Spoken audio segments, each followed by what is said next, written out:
দর্শক, আজ 10 অক্টোবর বিশ্ব মানসিক স্বাস্থ্য দিবস। 1992 সাল থেকে এই দিনটি পালিত হয়ে আসছে এবং এর মূল প্রতিপাদ্য হচ্ছে বিশ্বব্যাপী মানসিক স্বাস্থ্য ও শিক্ষা এবং সচেতনতা বাড়ানো। আর বাংলাদেশেও প্রতিবারই নানা আয়োজনে এই দিবসটি পালিত হয়ে থাকে এবং এবছরের মূল প্রতিপাদ্য হচ্ছে অসম বিশ্বে মানসিক স্বাস্থ্য। আর আমাদের প্রাসঙ্গিকের আজকের একই মূল বিষয়বস্তু, সেটি হচ্ছে অসম বিশ্বে মানসিক স্বাস্থ্য। এবং এই বিষয়ে আমাদের সঙ্গে আলোচনা যুক্ত হচ্ছেন দুই বিশেষজ্ঞ, প্রফেসর ডক্টর নূর মোহাম্মদ, চেয়ারম্যান মনোবিজ্ঞান বিভাগ, জগন্নাথ বিশ্ববিদ্যালয়, এবং প্রফেসর ডক্টর কাজী সাইফুদ্দিন, মনোবিজ্ঞানী এবং প্রাক্তন dean, life and art science অনুষদ, জগন্নাথ বিশ্ববিদ্যালয়। স্যার, আপনাদেরকে সংবাদ প্রকাশের স্টুডিওতে স্বাগতম।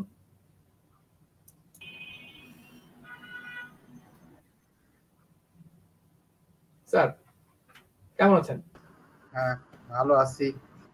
হ্যাঁ, ভালো আছি, আশা করি আপনারাও ভালো আছেন। এবং যারা সাম্প্রতিকের কর্মকর্তা, আয়োজক এবং দর্শক, সবাইকে শুভেচ্ছা জানাচ্ছি। আজ যেহেতু বিশ্ব মানসিক স্বাস্থ্য দিবস, আমরা আপনারা দুই বিশেষজ্ঞ মানসিক স্বাস্থ্যের বিষয় এবং শিক্ষক, স্যার আপনাদের কাছে আমরা জানতে চাইবো যে এই মানসিক স্বাস্থ্য বলতে স্যার আমরা আসলে কি বুঝবো। স্যার, আমি স্যার প্রথমে নূর মোহাম্মদ স্যারের কাছে জানতে চাইবো, স্যার মানসিক স্বাস্থ্য বলতে আসলে আমরা কি বুঝি?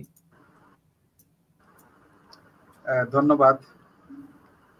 সংবাদ প্রকাশের নিয়মিত আয়োজন, সাম্প্রতিক এবং আজকের বিষয় বিশ্ব মানসিক স্বাস্থ্য দিবস উপলক্ষে আজকের আলোচনা সভা। উপস্থিত আছেন জগন্নাথ বিশ্ববিদ্যালয়ের স্বনামধন্য অধ্যাপক, সাবেক ডিন অধ্যাপক ডক্টর কাজী সাইফুদ্দিন স্যার, এবং সঞ্চালনে আছেন দেওয়ান জামিলুর রহমান, এবং দর্শক যারা উপস্থিত আছেন সবাইকে আমার পক্ষ থেকে এবং আমার বিশ্ববিদ্যালয়ের পক্ষ থেকে জানাই সবাইকে অভিনন্দন। আমরা খুব সহজেই বলতে পারি, বই পুস্তকের ভাষায় আমরা কথা বলবো না, আমরা বলতে পারি যে মানসিক স্বাস্থ্য বলতে মানসিক দিক থেকে ভালো থাকা, তাদের আচার আচরণ, তাদের সামাজিকতা, তাদের দৈনন্দিন জীবনের কার্যাবলী, এগুলো স্বাভাবিকভাবে যদি চলে তাহলে সেই তাকে বা তাদেরকে আমরা মানসিকভাবে সুস্থ একজন ব্যক্তি হিসেবে আমরা তাকে গণ্য করতে পারি।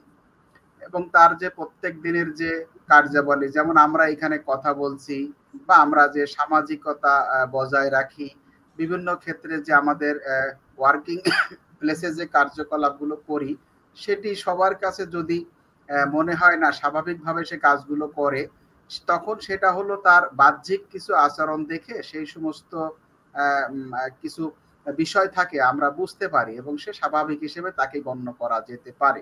আবার অনেক সময় দেখা যায় মানুষের অনেক বাইরে থেকে অনেক কিছু বুঝতে পারা যায় না, তার শারীরিক কিছু সমস্যা হয়, যে ধরনের সাইকোসোমাটিক এক ধরনের কিছু ডিসঅর্ডার বা কিছু রোগ ব্যাধি আমরা দেখতে পাই। এসব ক্ষেত্রেও কিন্তু সাইকোলজিস্টরা আমরা অ্যাজ এ হোল তাকে অ্যাসেস করে বলতে পারি যে সে বা তারা মানসিকভাবে সুস্থ। তাহলে আমি যদি আবার বলি যে মানসিক স্বাস্থ্য বলতে মানসিকভাবে যারা সুস্থ এবং স্বাভাবিক, যাদের আচার আচরণ, বিশেষ করে প্রত্যেক দিনের আচরণ, কর্মক্ষেত্রের আচরণ, সামাজিক আচরণ, উপযোজনমূলক আচরণ, যে সে প্রতিদিন আমরা প্রত্যেক দিন প্রকাশ করি, সেগুলোকে আমরা যদি বাহির থেকে পর্যবেক্ষণ করে বোঝা যায় যে সে স্বাভাবিক কার্যক্রম করে, তাহলে স্বাভাবিকভাবে সুস্থ।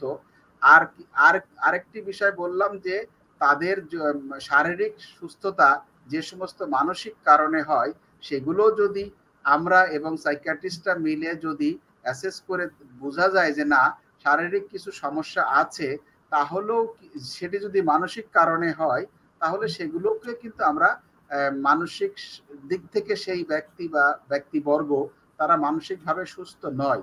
যদি সুস্থ থাকে তাহলে তাকে স্বাভাবিক ব্যক্তি বলবো, যারা সুস্থ থাকবে না তাদেরকে আমরা মানসিক ভাবেই অসুস্থ হিসেবে গণ্য করতে পারি। ধন্যবাদ। পরবর্তী প্রশ্ন থাকলে আমি আবার উত্তর দিব। ধন্যবাদ। আমরা একটু স্যার কাজী সাইফুদ্দিন স্যারের কাছে যেতে চাই। স্যার, আজকের মূল প্রতিপাদ্য যেটা হচ্ছে স্যার অসম বিশ্বে মানসিক স্বাস্থ্য। স্যার, এইবার তো আমরা যেটা জানি যে করোনার কারণেই মূলত এই আলোচ্য বিষয়টা নির্বাচন করা হয়েছে। স্যার, এই বিষয়ে একটু জানতে চাইবো যে এই সময়ে, ঠিক এই মহামারীর সময়ে যে মানসিক স্বাস্থ্যর যে একটা সংকট চলছে স্যার, এইটাতে স্যার সবচেয়ে বেশি ক্ষতিগ্রস্ত কারা হচ্ছেন? ধন্যবাদ আপনাকে। আসলে এই যে প্রতিপাদ্য যে বিষয়টি এখানে করা হয়েছে, এটা জাতিসংঘ করে, প্রতি বছর এক একটা বিষয় করে। অসম বিশ্ব বলতে যা বোঝায় এবার সেটা আমরা অন্যভাবে দেখলাম। অসম বিশ্ব মানে আর্থ সামাজিক ভাবে যে ক্লাসগুলো আছে সোসাইটিতে, একই সোসাইটির ভিতরে একই ক্লাস আছে, উচ্চবিত্ত, মধ্যবিত্ত, নিম্নবিত্ত, আবার দেশ ভেদেও এটা আছে, উন্নত দেশ, অনুন্নত দেশ বা ডেভেলপিং কান্ট্রি আমরা যাদেরকে বলি। এবছরের যে ফেনোমেনাটা, সেটা হলো pandemic phenomena, very important and very exception. পৃথিবীর মানব ইতিহাসে বোধহয় এই ধরনের ফেনোমেনা আর দেখা যায়নি। আমরা যেটা বলতে চাচ্ছি সেটা অসম বিশ্বে এখানে একটা অসমতা দেখা গেছে দেশ ভেদে। যেমন যারা বিজ্ঞান প্রযুক্তিতে উন্নত, তারা খুব তাড়াতাড়ি এইগুলো টিকা আবিষ্কার করে ফেলেছে, অথবা যারা ধনী তারা এই টিকাগুলো আয়ত্তে নিয়েছে। আমাদের দুটোই আমরা পিছনে, আমরা প্রযুক্তিতে পিছনে, আমরা আর্থিকভাবে আমরা পিছনে, যার জন্য একটা বৈষম্য সৃষ্টি হয়েছে, আমরা পিছনে পড়ে আছি। তাই মানসিকভাবে ক্ষতিগ্রস্ত হয়েছে সারা পৃথিবীর মানুষ। একদিক থেকে আমাদের মৃত্যুর হারটা বোধহয় অনেক উন্নত দেশের চেয়ে কম, ব্রিটেন বা আমেরিকার চেয়ে, ইউরোপের চেয়ে আমাদের কম আছে, সেই দিকটা একটু গুরুত্বপূর্ণ। কিন্তু আমরা খুব তাড়াতাড়ি অনেকটা রিকভার করেছি। এটা আমাদের ইন্টারনাল কিছু ক্যাপাসিটি আছে, আমাদের ইন্ডিভিজুয়াল ক্যাপাসিটি আছে, আমার সোসাইটির কিছু ক্যাপাসিটি আছে, আমাদের কিছু রিলিজিয়াস ক্যাপাসিটি আছে, এইসব দিয়ে আমরা অনেকটা ওভারকাম করেছি। কিন্তু যেটা টিকা, যেটাকে আমরা বলছি প্রতিষেধক, এখান থেকে আমরা কিন্তু পিছনে আছি। সেই অসম বিশ্বে মানসিক, আমরা একটা পরিসংখ্যান দেখলাম যে এবছর বাংলাদেশেও আত্মহত্যার সংখ্যা বেড়েছে। সাধারণত গড়ে 10,000-এর মতো আত্মহত্যা করে বাংলাদেশে প্রতি বছর, এবার প্রায় 14,000-এর মতো আত্মহত্যা করেছে, 4,000 বেশি। This is very much significant. আমরা যারা গবেষণা করি আমাদের জন্য এই রেজাল্টটি খুবই গুরুত্বপূর্ণ। এবং সারা পৃথিবীতেই এরকম একটা ফেনোমেনা আছে, বিভিন্ন রকমের, যেটা ডোমেস্টিক ভায়োলেন্সটা বেড়েছে, অনেক কিছুই সাইকোলজিক্যাল অ্যাবনর্মালিটিস বেড়েছে। তাই সেখানে মানসিক স্বাস্থ্য নিয়ে এমনি ওয়ার্ল্ড ওয়াইড আমরা চেষ্টা করে যাচ্ছি।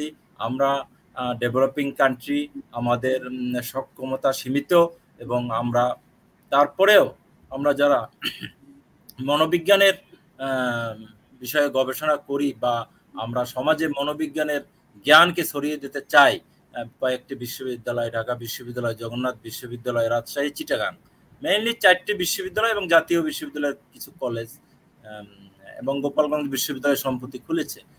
গুটি কয়েক মানুষ যথেষ্ট নয় এই একটি 17 কোটি মানুষের দেশে। আমরা চেষ্টা করে যাচ্ছি প্রতিটি প্রতিষ্ঠানে সাইকোলজিস্ট নিয়োগ করার জন্য সরকারের সাথে আমরা দেন দরবার করেছি, নীতিগতভাবে সরকার মেনে নিয়েছেন। আমরা চাই এটার আরো র্যাপিড অগ্রগতি। শুধু যে কেবল আত্মহত্যা করলেই আমরা বলবো যে এটা মানসিক স্বাস্থ্যের ক্ষতি, তা নয়। মানসিক স্বাস্থ্যের ক্ষতি হলে সমাজে সামাজিক বিশৃঙ্খলা সৃষ্টি হয়, এমনকি ওভারঅল লাস্ট অফ অল গিয়ে এটা ঠেকে গিয়ে অর্থনীতির উপরে, অর্থনৈতিক প্রবৃদ্ধি কমে যায়, জিডিপি নিচে নেমে যায়। জিডিপির উন্নয়নের জন্য মানব সম্পদ উন্নয়ন করতে হবে। মানব সম্পদ উন্নয়ন করার 2টি পথ আছে। একটি পথ হলো সুস্থ মানুষকে আরো উন্নত, আরো কর্মদক্ষ করে গড়ে তোলা। আরেকটি কাজ হচ্ছে যে যারা অসুস্থ আছে মানসিকভাবে, শারীরিকভাবে, তাদেরকে সুস্থ করে তুলতে। এটা জিডিপিতে বা রাষ্ট্রীয় উন্নয়নে এবং আর অর্থনৈতিক উন্নয়নে গুরুত্বপূর্ণ ভূমিকা রাখে। অতএব আমরা এই মানসিক স্বাস্থ্যের বিষয়টিকে গুরুত্বের সাথে দেখতে হবে, প্রচারণা চালাতে হবে। আপনারা যারা বিভিন্ন সংবাদ মাধ্যম আছেন, এবার দেখেছেন যে 2 জন নোবেল পেয়েছে, অনলাইন মিডিয়া থেকে 2 জন নোবেল পেয়েছে, একজন রুশিয়ান আর একজন ফিলিপিনের, দুইজন সম্পাদক। This is very significant.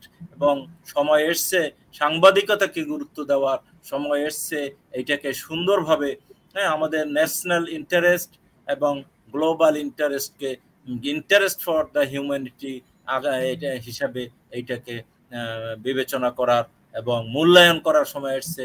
অনলাইনকে ছোট করে দেখার কোনো কারণ নাই।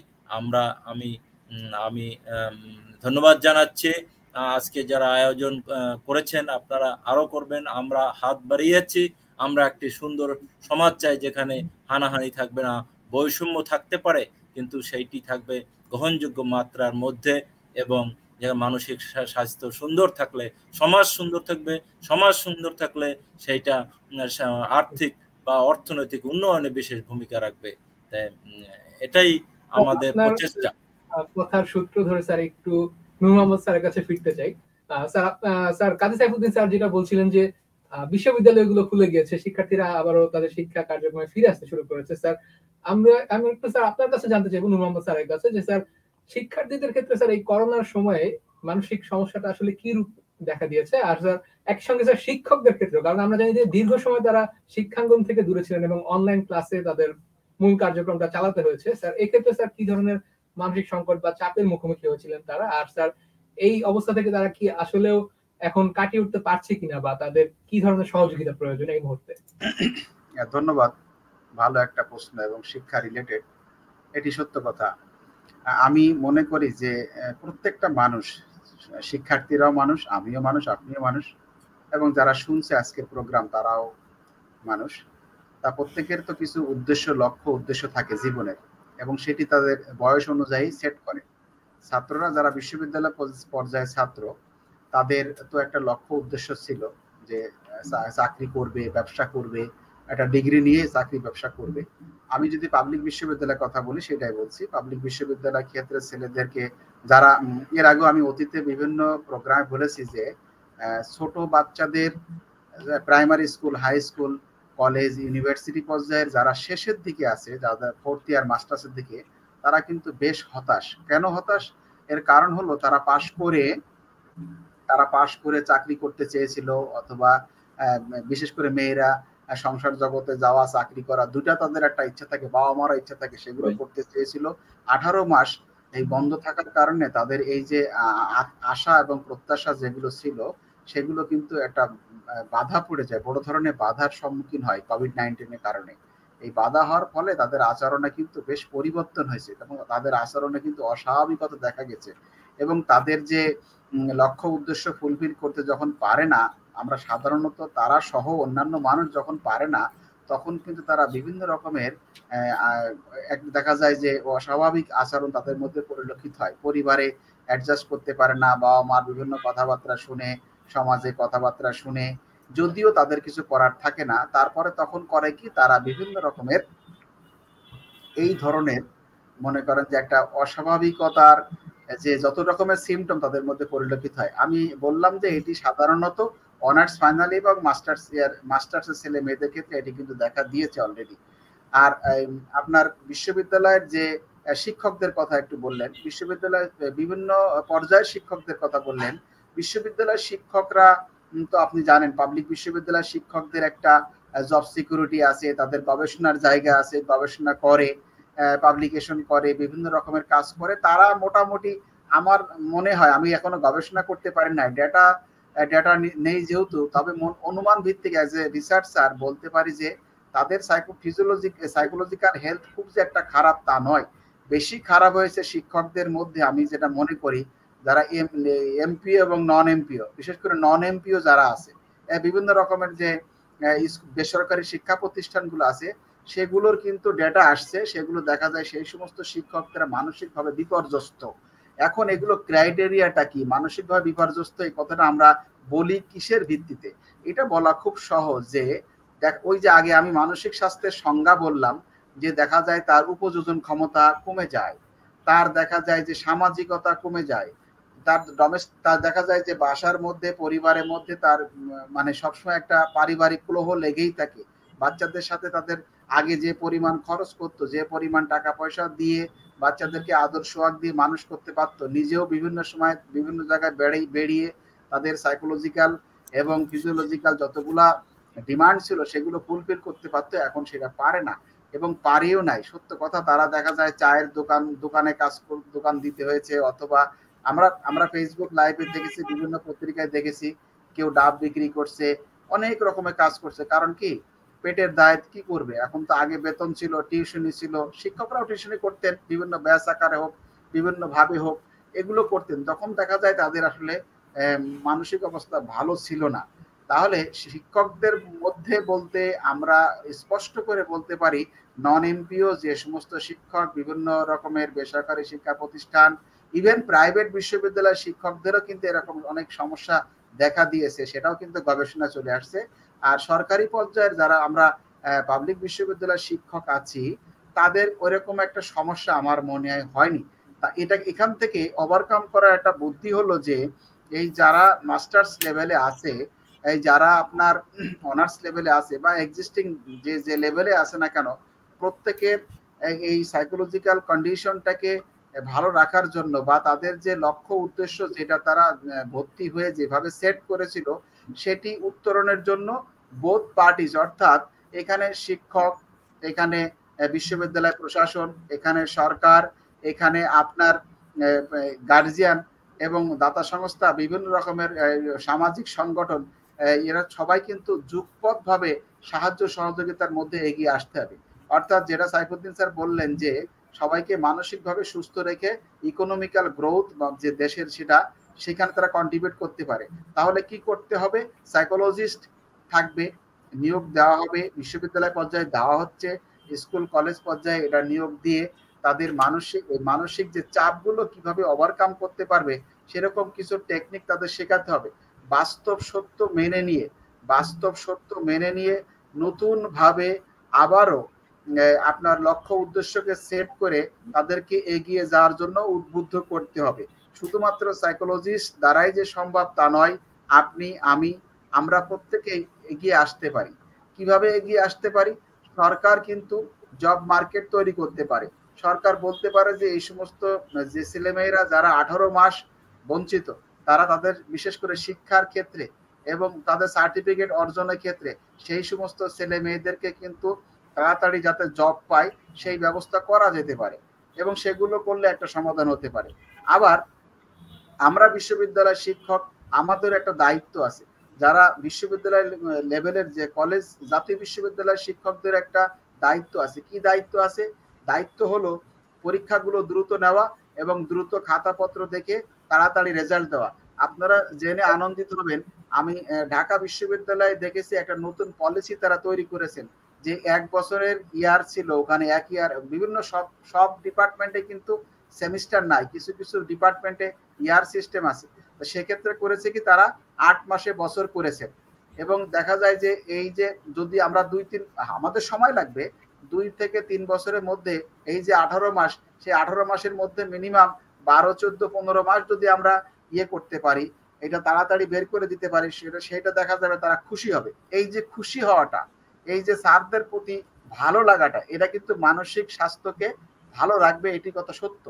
আমরা জগন্নাথ বিশ্ববিদ্যালয়ে চেষ্টা করব, শিক্ষকরা আমরা যারা আছি এবং অন্যান্য বিশ্ববিদ্যালয়ে যারা আমাদের লাইভ প্রোগ্রামটি শুনছেন, সেই সমস্ত শিক্ষকদের প্রতি আমাদের একটা অনুরোধ থাকবে। যদি বলতে পারে আপনারা অনুরোধ করার কে, আমরা অনুরোধ করার অবশ্যই, আমরা যেহেতু মানসিক স্বাস্থ্য বিষয়ক বিভিন্ন ক্ষেত্রে পরামর্শ দিয়ে থাকি, তাহলে তাদের প্রতি আমাদের বিনীত অনুরোধ থাকবে, প্রত্যেকটা ছেলে মেয়েদের মানসিক স্বাস্থ্যের দিকে বিবেচনা করে আমরা যদি ছাত্রদের তাড়াতাড়ি বের করে দিতে পারি, সেখান থেকে ডিগ্রি নেওয়ার ক্ষেত্রে যদি দিক নির্দেশনা দিতে পারি, তাহলে কিন্তু তাদের মানসিক স্বাস্থ্যটা ভালো থাকবে। আমার মনে হয় যে সংক্ষিপ্ত পরিসরে যেটুকু বলেছি, এখান থেকে একটা মেসেজ আপনি দিতে পারবেন। ধন্যবাদ। আমরা অনেকগুলো আসলে পরামর্শ পেলাম আপনার কাছ থেকে। স্যার, আমরা আরেকটু সাইফুদ্দিন স্যারের কাছে আরেকবার ফিরতে চাই। স্যার, নূর মোহাম্মদ স্যার যেটা বলছিলেন, স্যার, এই করোনা মহামারীর কারণে আমরা দেখেছি যে অনেক শিক্ষা প্রতিষ্ঠান বন্ধ হয়ে গেছে এবং অনেক শিক্ষকও চাকরিচ্যুত হয়ে গেছেন বিভিন্ন বেসরকারি খাতে। স্যার, এই ক্ষেত্রে আমার একটা প্রশ্ন জানা থাকবে, যেটা হচ্ছে চাকরিজীবীদের ক্ষেত্রে স্যার মানসিক স্বাস্থ্য কিভাবে ঝুঁকিতে পড়তে পারে, বা স্যার এই করোনার সময়ে চাকরিজীবীদের মানসিক স্বাস্থ্যটা কিভাবে ক্ষতিগ্রস্ত হয়েছে স্যার, এই বিষয়টা যদি আপনি একটু আলোকপাত করতেন। ধন্যবাদ আপনাকে। প্রথমত আমরা যেটা দেখছি সেটা হলো ডিসপ্লেসমেন্ট। একটা প্লেসমেন্ট সোসাইটিতে কিছু মানুষের ছিল, তার সাথে তার জীবন জীবিকা জড়িত ছিল এবং সেখান থেকে ডিসপ্লেসমেন্ট হয়ে গেছে, ডিসপ্লেসড হয়ে গেছে তারা। এইটাকে যদি আবার রিপ্লেসমেন্ট করা যায় তাহলে তাদের ওই প্রবলেমগুলো আবার রিকভারি হবে, এটা আমার বিশ্বাস। তাই রিপ্লেসমেন্ট করার ক্ষেত্রে বিশেষ করে আমাদের প্রফেসর নূর মোহাম্মদ যেটা বলেছেন যে অনেক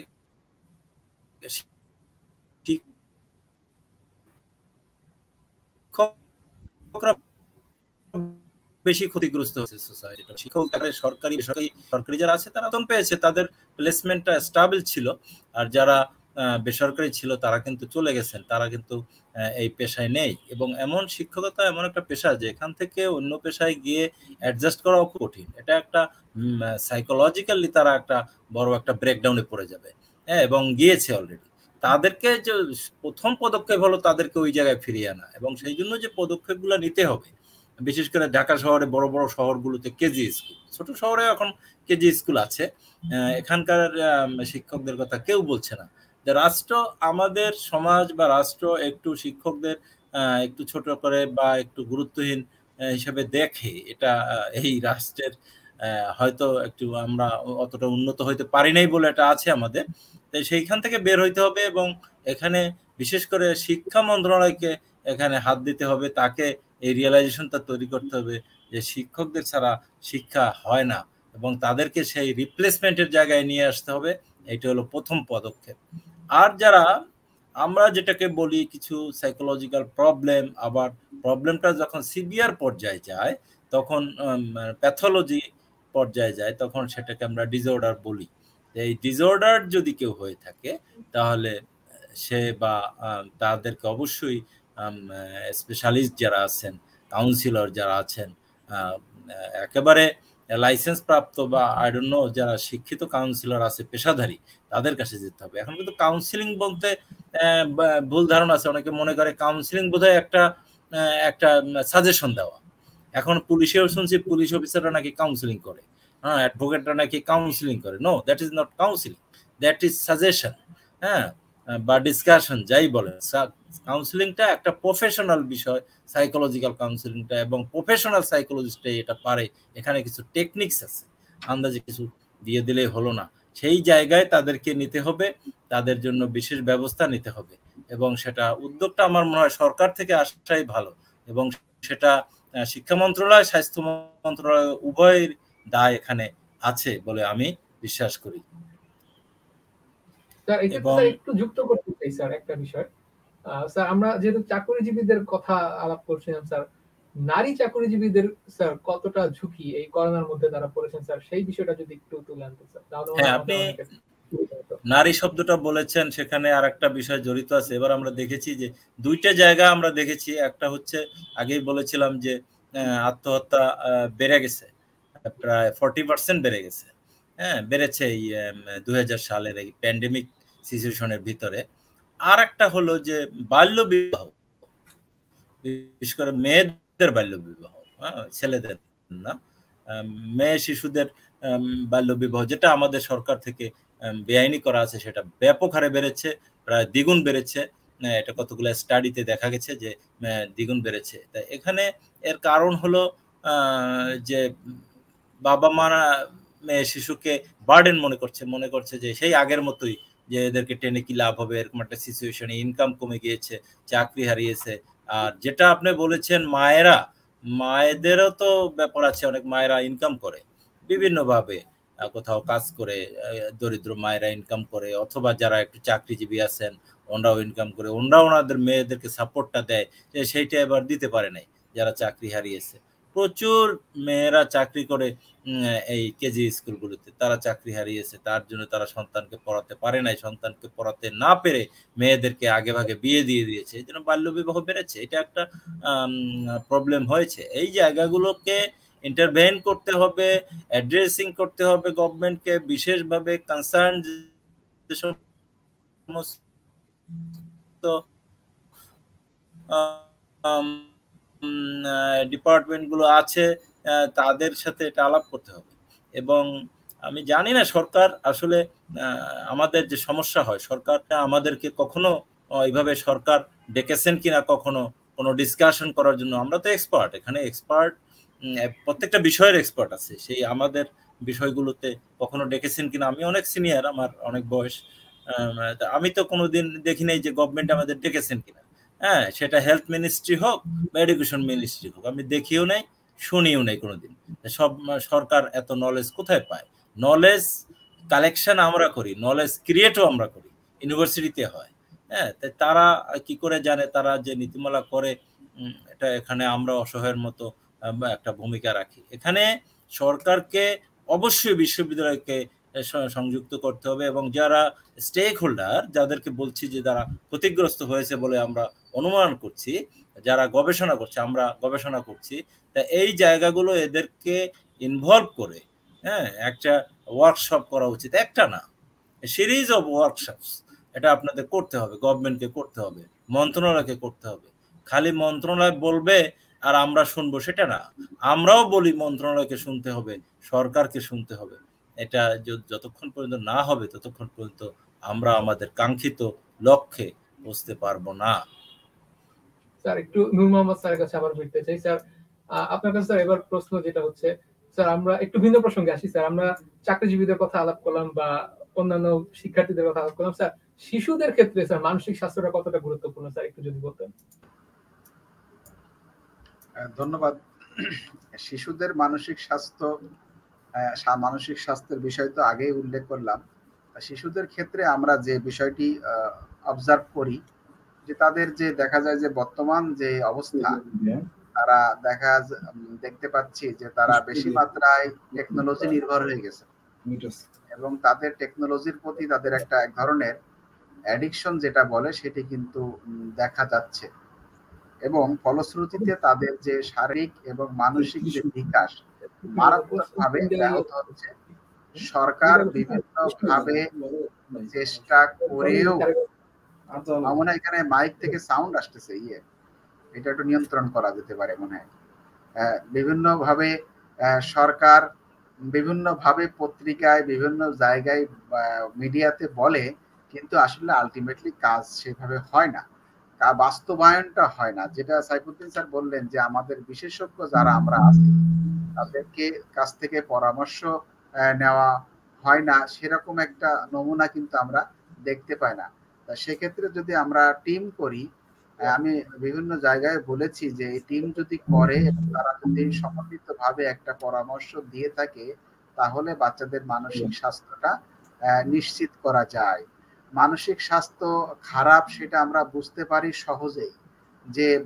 যে বাচ্চাদেরকে ডাকা হয়, খাবার টেবিলে আসতে বলা হয়, সে খাবার টেবিলে আসে না। সে দেখা যায় যে বিভিন্ন রকমের গেম অথবা অন্য কোনো খেলাধুলা নিয়ে তারা খাচ্ছে এবং ওগুলো চালাচ্ছে, এবং দেখা যায় সে সামাজিকতা তার মধ্যে মোটেও নাই। বাসায় কোনো মেহমান আসলো বা কেউ আসলো, বাবা আসলো, মা আসলো, সেটি কিন্তু দেখুন তারা ফিরেও তাকায় না, দেখেও না। ইভেন বাচ্চারা যদি, মা বাবা যদি অসুস্থ বোধ করে এক গ্লাস পানিও চায়, ওষুধও চায়, তাও কিন্তু তারা দিতে সময় পায় না। তো এইগুলো কিন্তু একটা গুরুত্বপূর্ণ ইন্ডিকেটর যে আপনাকে, আমি শুরুতেই বলেছিলাম সামাজিকতা সে পিছিয়ে আছে, তারপরে তার লেখাপড়ায় পিছিয়ে আছে, তারপরে ম্যানারে পিছিয়ে আছে, আপনার লেখাপড়ায় যেটা বললাম, এই প্রত্যেকটা ক্ষেত্রে রেগে যায়, অতিরিক্ত রেগে যায়, কোনো কিছু বললে দেখা যায় সে রিয়াক্ট করে, এবং এই তাদের মধ্যে বিভিন্ন রকমের সমস্যা তৈরি হয়েছে। এবং আপনারা বিভিন্ন ক্ষেত্রে দেখা গেছে যে পাবজি খেলার জন্য এই 50 টাকা দেয়নি, সে রাগ করে সুইসাইড করছে, এবং এই ঘটনাগুলো কিন্তু ঘটেছে। এগুলো সবই কিন্তু মানসিক স্বাস্থ্য যে পতন বা নিম্ন মানের খারাপের দিকে আছে, এটা কিন্তু করা যায়। আপনারা যারা স্বাভাবিক, আমরা যারা সাইকোলজিস্টের বাইরে যারা আছি, তাদেরকেও আমি সাজেস্ট বলবো আপনারা কিন্তু এই সমস্ত বিষয়গুলো দেখে বাচ্চার সম্পর্কে তথ্য নেবেন। তবে স্যার যেটা বললেন, সাইফুদ্দিন স্যার, এরকম ভাবে আসলে ট্রিটমেন্ট দিতে যাবেন না, বা কাউন্সিলিং বা যেটা আপনারা যারা নন প্রফেশনাল যারা আছি, তারা কিন্তু এগুলো করার দরকার নাই। সত্যিকার অর্থে যথাযথ জায়গায় যদি আপনারা নক করেন, তাহলে তার একটা ভালো পরামর্শ পাবে। তা না হলে কিন্তু এই বাচ্চারা কিন্তু পরবর্তীতে সমস্যা সৃষ্টি হবে। স্যার যেটা বললেন সত্য কথা, ইকোনমিকে আমরা যদি এই ভালো মানুষ গড়ে তুলতে পারি, সুস্থ মানুষ গড়ে তুলতে পারি বোধ শারীরিক এবং মানসিক, তাহলে তার পারিবারিক যে ইকোনমিক্যাল গ্রোথ এবং রাষ্ট্রীয় যে ইকোনমিক্যাল গ্রোথ, এটি কিন্তু একদম নিশ্চিত করবে 100%। আমার সন্তান, সাইফুদ্দিন স্যারের সন্তান, আপনাদের ছোট ভাই সন্তান এখনো আমাদের মতো বড় হয় নাই। আপনি দেখেন, আমি আমার বাচ্চাকে পড়াচ্ছি এবং আমাকে আমার বাবা পড়িয়েছে, আমার পিছনে কত টাকা খরচ করছে, সব মিলিয়ে 1 লক্ষ টাকা খরচ হয়েছে সারা এই কলেজ পর্যন্ত, সব মিলিয়ে কলেজ বিশ্ববিদ্যালয় এরকম আমি যদি মনে করি যে বেশি খরচ হয় না, নাই 2 লাখ। আজকের বাচ্চাদের কেজিতে পড়াতে খরচ হচ্ছে 5 লাখ সব মিলে। এখন আমার পরিবারে ইকোনমিক্যাল অবস্থা খারাপ হয়ে যাচ্ছে না? এবং এই সমস্ত ছেলে মেয়েরা যদি স্কলারশিপ পায় না, আমরা স্কলারশিপ পেয়ে আসছি, তখন দেখা যায় ভালো মতো লেখাপড়া করে না, প্রাইভেট বিশ্ববিদ্যালয় আছে, প্রাইভেট মেডিকেল আছে, আপনার পরিবারের যে গচ্ছিত অর্থনীতি সেটি কিন্তু আস্তে আস্তে হয়ে যাচ্ছে। তাহলে ওনার এই যে আলোচনা যে সাইকোলজিক্যালি বা ফিজিওলজিক্যালি যদি আমরা ভালো থাকি, তাহলে আমাদের জাতীয় পর্যায়ের যে আমাদের যে ন্যাশনাল গ্রোথ, যেটা ইকোনমিক্যাল গ্রোথ, এটি কিন্তু সত্য ঠিক থাকবে। আমিও মাঝে মাঝে ভাবি, ওনারাও ভাবেন, প্রত্যেকেও তাই ভাবে, এত পরিশ্রম করে এত কষ্ট করে টাকা জমিয়ে রেখে আমার ছেলে তো দেখা যায় প্রাইভেট বিশ্ববিদ্যালয়ে পড়বে, এখানে পড়বে। প্রাইভেট বিশ্ববিদ্যালয়কে আমি খারাপ বলতেছি, মিডিয়াতে এই শক্তি আমার নাই, আমি সেটা বলতেছি না কখনোই। কিন্তু প্রশ্ন হলো যে যদি পাবলিক বিশ্ববিদ্যালয় সরকার যতগুলা করছে, সব পাবলিক বিশ্ববিদ্যালয় কিন্তু সবাই পড়তে চায় না এবং যায় না। সরকার যদি সেগুলোকে ভালো মতে মানে উন্নত মানের করে এবং আন্তর্জাতিক মানের করে, তাহলে কিন্তু পাবলিক বিশ্ববিদ্যালয়ের সংখ্যা বাড়ানো যায় এবং আমাদের অর্থনৈতিক অবস্থা কিন্তু ভালো হবে। তা আমি যেহেতু এটা ছোট্ট পরিসরে আপনাদেরকে বলবো যে ছেলে মেয়েদের মানসিক স্বাস্থ্য বজায় রাখার ক্ষেত্রে পরিবার এবং সমাজ, তার পিয়ার গ্রুপ এবং শিক্ষকের কথাটা আমি কেন বলি, সবসময় বলে থাকি, আপনাদের এখানে সুযোগ পেয়েছি একটু বলি। আমি আমার যখন শিক্ষার্থী ছিলাম, তখন আমি আমার 2-3 জন স্যারকে বেশি পরিমাণ পছন্দ করতাম এবং তাকে লাইক করতাম। এবং তিনি যদি আমাদেরকে ডেকে বলে, বাবা এই সৎ পথে চলবে, ভালো করে চলবে, কখনো খারাপ কিছু করবে না, আমার বাবার থেকে আমি ওই স্যারের কথা বেশি শুনতাম। আমি মনে করি যে সমস্ত পরিবারের ছেলে মেয়েরা বিপদগামী হচ্ছে, তারা দেখা যায় আপনাদের কথা শুনে না, তখন তার সংশ্লিষ্ট প্রিয় শিক্ষকের কথাগুলো শোনাবেন, তার কাছে নিয়ে যাবেন। সর্বশেষ না পারলে আমরা তো মনোবিজ্ঞানীরা আছি, আমরা একটা নিয়মতান্ত্রিক প্রক্রিয়ার মধ্য দিয়ে এই ধরনের বিশেষ করে পরামর্শ দিয়ে থাকি। তা আমার একটু স্যার যুক্ত করতে চাচ্ছিলাম স্যার, আপনি যেহেতু মানসিক চাপ সৃষ্টির অনেকগুলো উপকরণ বললেন স্যার এবং অনেকগুলো দিক আলোচনা করলেন স্যার, এই মানসিক চাপের কারণে স্যার কি ধরনের রোগ হতে পারে, এটা যদি স্যার একটু বলতেন।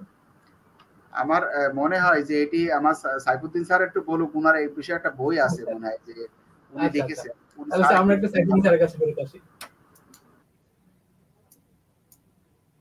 স্যার, স্যার যেটা বলছিলেন স্যার, কারণগুলো মানসিক চাপের দিকগুলো উল্লেখ করেছেন স্যার, আপনি যদি একটু বলতেন স্যার এই মানসিক চাপগুলো স্যার আমাদের দেহে কি কি রোগ সৃষ্টি করছে, বা স্যার আরেকটু যুক্ত করে যদি এই মানে আমরা ঠিক কোন সময় এসে বুঝবো যে আমাদের মানসিক স্বাস্থ্য খারাপ হচ্ছে স্যার, এই দুইটা দিক যদি একটু বলতেন। মানসিক চাপে 2 ধরনের অসুস্থতা আসতে পারে। একটাকে আমরা বলি সাইকোফিজিওলজিক্যাল ডিসঅর্ডার, এটা লেটেস্ট, আগে এটাকে বলা হয় সাইকোসোমেটিক ডিসঅর্ডার। সাইকোসোমেটিক ডিসঅর্ডার হতে পারে মানে মানসিক কারণে, মানসিক চাপের কারণে শারীরিক রোগ হওয়া, বিশেষ করে আপনার ডায়াবেটিক, কার্ডিওভাস্কুলার ডিজিজেস, যেগুলো আমরা হার্টের প্রবলেম বলি, হার্ট ব্লক অথবা হার্ট ফেইলিওর, হার্ট অ্যাটাক যাই বলেন, এটা হতে পারে। তারপর ব্রেইন স্ট্রোক হতে পারে। তারপরে যেটা আছে ব্লাড প্রেশার, হাইপারটেনশন যেটাকে বলি আমরা, abnormal blood pressure, normally high blood pressure হয়, হাই ব্লাড প্রেশার হতে পারে। তারপরে অনেক রকমের আরো সেক্সুয়াল ডিসএবিলিটি বা সেক্সুয়াল পারভার্সন অথবা সেক্সুয়াল ইনক্যাপাবিলিটি, এগুলো দেখা যেতে পারে। সেক্সুয়াল ম্যাল অ্যাডজাস্টমেন্ট দেখা যেতে পারে। The lot of problems come from the mental stresses. এগুলো ফিজিক্যাল প্রবলেম, দেখলে মনে হবে যেগুলো শারীরিক রোগ, আসলে এই রোগগুলোর পিছনে কারণ হলো মানসিক কারণ, এবং সেই জন্য এটা একটা গ্রুপ শারীরিক রোগ হলো। আর কতগুলো হতে পারে মানসিক রোগ, যেটা ডিপ্রেশন, অ্যাংজাইটি ডিসঅর্ডার, এগুলো হতে পারে। এবং লং টার্ম যদি হয় কোনো ডিজিজ, যদি ডিপ্রেসিভ ডিসঅর্ডার বা অ্যাংজাইটি ডিসঅর্ডার, এগুলো খুব খুব সিভিয়ার ডিজিজ না, বাট যদি এগুলো ক্রনিক হয়ে যায়, ক্রনিক মানে যদি লং টার্ম ধরে চলতে থাকে, তখন এগুলা টার্ন করে সিজোফ্রেনিক রিয়াকশনের দিকে। Schizophrenia very very severe disease, the পার্সনের লাইফ ফেল হয়ে যায়, তার পেশা থাকে না, তার ফ্যামিলি থাকে না, তার ইকোনমিক কোনো অবস্থান থাকে না, এগুলো লাইফটা হেল হয়ে যায়। এরকম মেন্টাল ডিজিজগুলোকে যদি আপনি টাইমলি অ্যাড্রেস করতে না পারেন এবং টাইমলি চিকিৎসা, যথাযথ চিকিৎসা না হয়, তাহলে সেটা সিভিয়ার রোগ ধারণ করে। So stress is very important. এবং আমাদের এই যে আরবানাইজেশন, আমাদের ইন্ডাস্ট্রিয়ালাইজেশন, এগুলো আমাদেরকে বেশি স্ট্রেসের মধ্যে ফেলে দেয়। বিশেষ করে আমাদের সময় টাইম মেনটেন করতে গিয়ে ট্রেন ধরতে, বাস ধরতে আমরা সবসময় একটা স্ট্রেসের মধ্যে থাকি। এই স্ট্রেসগুলো রিডাকশন করতে হবে। আমার মনে হয় এই বিষয়টা যে ক্লাস মিস হয়ে যাওয়ার একটা ভয় থাকে, পরীক্ষা মিস হয়ে হ্যাঁ, ওই একই কথা। যারা স্টুডেন্ট তাদের এক ধরনের, যারা পেশাজীবী তাদের আরেক ধরনের। হ্যাঁ, তা এইটা স্ট্রেস ম্যানেজমেন্ট আমাদের সাইকোলজিতে কিছু টেস্ট আছে, স্ট্রেস ম্যানেজমেন্ট করতে হবে। হ্যাঁ, সেখানে অ্যাঙ্গার ম্যানেজমেন্ট করতে হবে, তাহলে এগুলো বেশি ক্ষতি করতে পারে না মানুষের। এই জিনিসগুলোকে আরো বেশি পেশাভিত্তিক, আরো বেশি ইফেক্টিভ করার জন্য প্রয়োজনীয় ব্যবস্থা নিতে হবে, গুরুত্ব দিতে হবে। আমরা তো বিশ্ববিদ্যালয়ের আমরা যারা প্রফেসররা আছি, আমরা চেষ্টা করছি এ ব্যাপারে। সরকারও সহযোগিতা আমাদের লাগবে, সরকারও সুদৃষ্টি আমাদের পাশে থাকতে হবে। উন্নত দেশগুলো তো তাই করে। হ্যাঁ, আমরা এখনো করতে পারি নাই অনেক জায়গায়, এখনো জগন্নাথ বিশ্ববিদ্যালয়ে একজন সাইকোলজিস্ট আমরা নিয়োগ দিতে পারি নাই।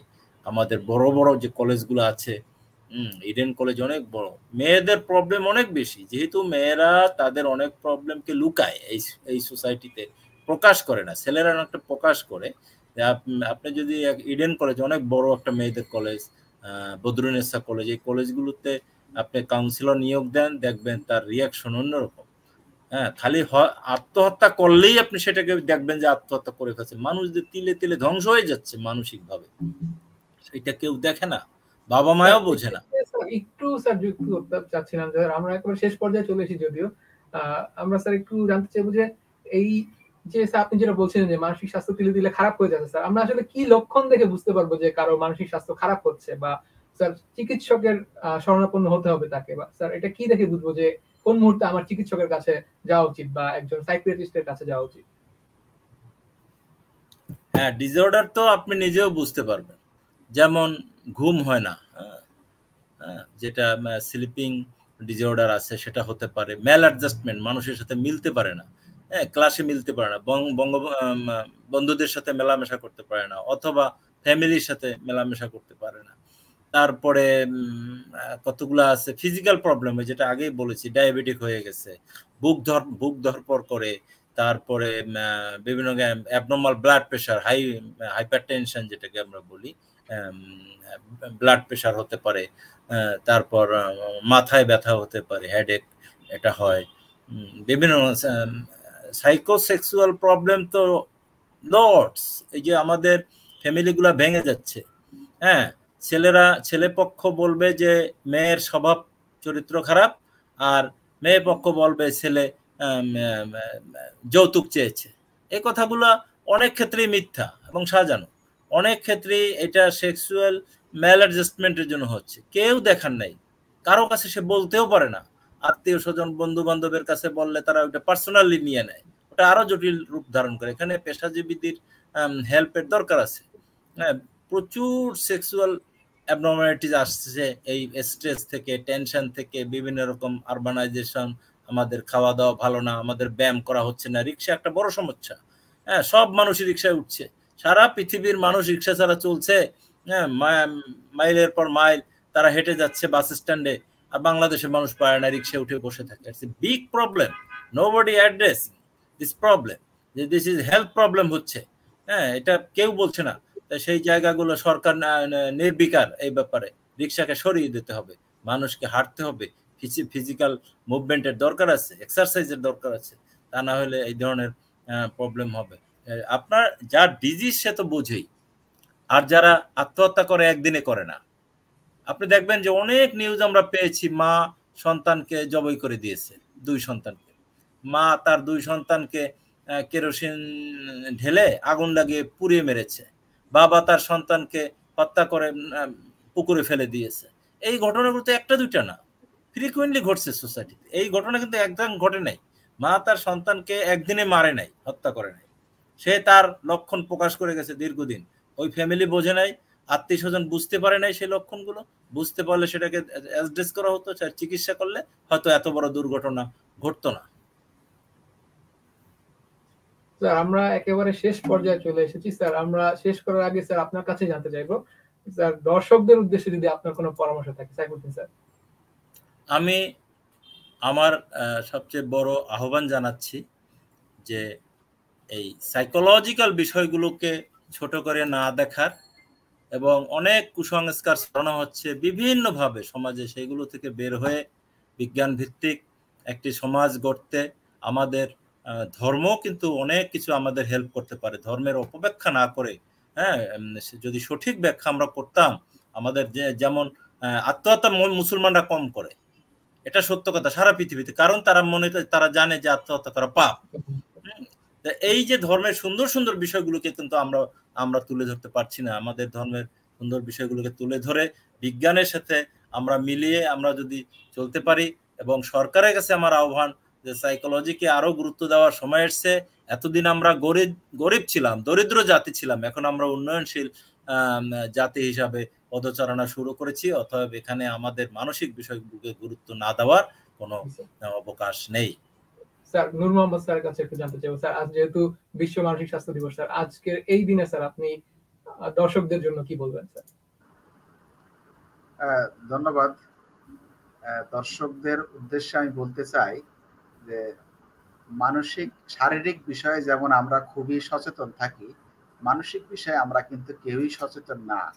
কিন্তু আসলে বুঝতে পারি না যে একটি সন্তান বা একটি আমার লাইফ পার্টনার, আমার দেখা যায় যে বাবা মা কেউ যদি মানসিকভাবে বিকারগ্রস্ত হয়ে যায়, মানসিকভাবে মারাত্মক অসুস্থ হয়, সেটি নিয়ে যে কত ধরনের বিড়ম্বনা তৈরি হয়ে যায়, তাকে সব সময় চোখে চোখে রাখতে হয়, বিভিন্ন জায়গায় দেখতে হয়। আমি অসুস্থ হয়েছি, আমার জ্বর হয়েছে বা আমার হার্টের সমস্যা হয়েছে, আমি ওষুধ খেয়ে একা একা থাকতে পারি, বিভিন্ন সময় দেখা যায় যে আমি রেস্ট নিতে পারি। কিন্তু একটা মানসিকভাবে অসুস্থ তো 2টা ক্যাটাগরি আছে। একটা যদি সেই পুরাতন ক্যাটাগরিতে চলে যাই, নিউরোটিক এবং সাইকোটিক প্রবলেম। সাইকোটিক দিকে গেলে তাকে নিয়ে যে কত রকমের কষ্ট হয়, তাহলে এই যে কষ্ট সহ্য করা যে কি রকমের মানসিক, অন্যান্য ব্যক্তিবর্গের মানসিক স্বাস্থ্য খারাপ হয়ে যায়। তা সেক্ষেত্রে আপনাদের উদ্দেশ্যে বলবো, আজকের বিশ্ব মানসিক স্বাস্থ্য দিবস উপলক্ষে আপনারা আগে, এটা যেহেতু মানসিক স্বাস্থ্য খারাপের বিষয়টা তাড়াতাড়ি ধরা যায় না, বুঝতে পারা যায় না।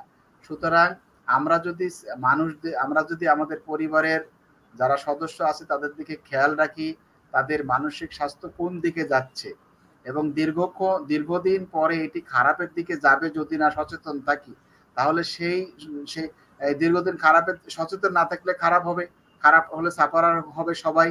তাহলে আমরা আগে থেকে পদক্ষেপ নিব না কেন? অবশ্যই আগে থেকে পদক্ষেপ নিব।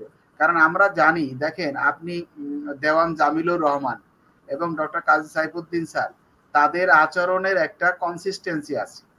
আপনি এসে কথা বলছেন, সুন্দর করে উপস্থাপনা করছেন, আপনি বিভিন্ন দৈনন্দিন জীবনের কার্যাবলী করতেছেন।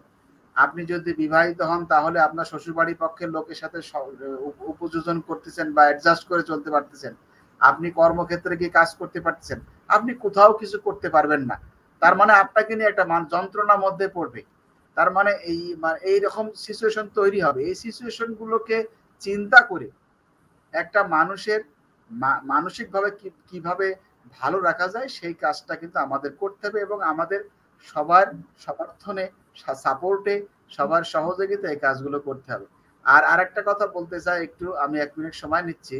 সরকার একা নয়, আমরা সচেতন ব্যক্তি যারা আছি, আমরা যারা মনোবিজ্ঞানী আছি, আমরা যারা শিক্ষক, কর্মকর্তা, পুলিশ, রাজনীতিবিদ, সবাইকে কিন্তু এগিয়ে আসতে হবে। ভালো মানব সম্পদ, সুষ্ঠু মানব সম্পদ তৈরি করতে হবে।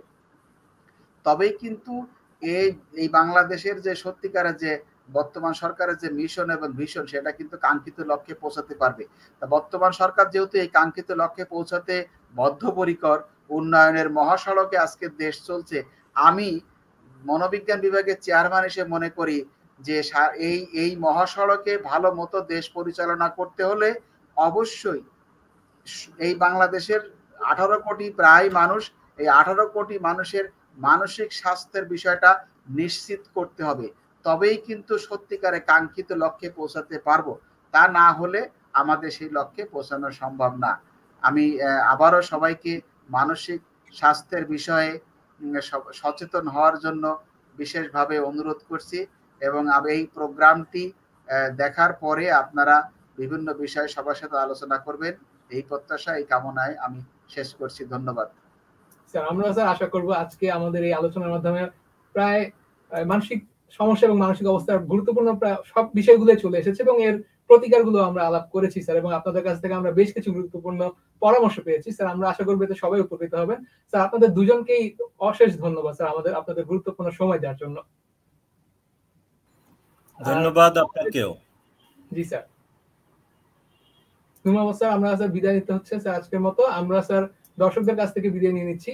দর্শক, আজ বিশ্ব মানসিক স্বাস্থ্য দিবস উপলক্ষে আপনাদের কাছে আমাদের একটা আবেদন থাকবে যে যেহেতু আমাদের শিক্ষাগুরুরা যেরকম বলছেন যে মানুষ সামাজিক জীব এবং আমাদের সবারই উচিত একে অপরের খেয়াল রাখা, এবং আমরা আশা করব যে আপনার প্রতিবেশী বা আপনার পাশের মানুষটির খেয়াল রাখবেন এবং তার মানসিক স্বাস্থ্য এবং নিজের মানসিক স্বাস্থ্য সম্পর্কে আরো সচেতন হবেন। খোদা হাফেজ।